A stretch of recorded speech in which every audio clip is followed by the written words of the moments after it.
couple suggestions for you to get the most out of this course. First off, practice in short bursts. So don't try to consume this whole course in one day. Don't sit down and do it for multiple hours. I suggest, practicing in hour bursts. And what you can use is this site I use. It's eggtimer.com, and basically you can set timers, and it'll alert you when the timer's up.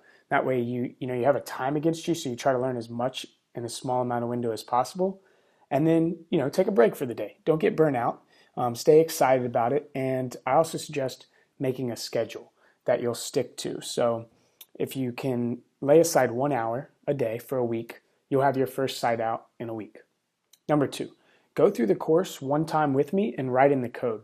That way you can see all the nuances of typing in the text editor. Because, if you forget like a certain caret or a comma or something, it can really change the code and mess up, and you'll start to become familiar with the strictness of writing in the code. But also don't worry, because it's not going to be that hard.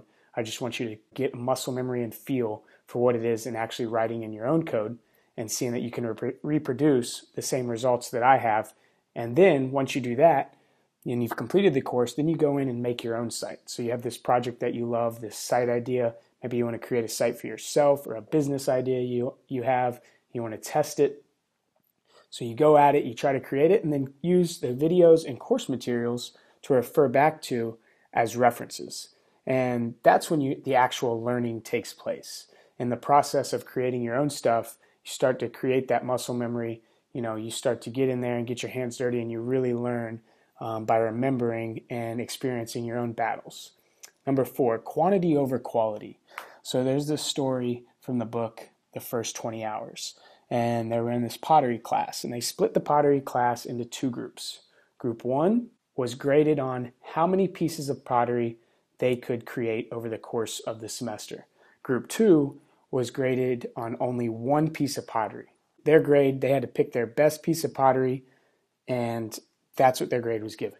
So they brought these 2 groups back together at the end of the semester, and you saw everybody's pottery on display. Well, the interesting realization was that all the people in the quantity group, their final pieces of pottery were so much better than the people that were graded on quality. And the lesson in this is that the learning comes in the process. So don't focus on, worrying about messing up or anything. Just go at it, make mistakes. You can easily go back and fix them. That's one thing I really want you to think about in this course. Don't worry about messing up, make mistakes. And then just to hit this home again, repetition, repetition, repetition.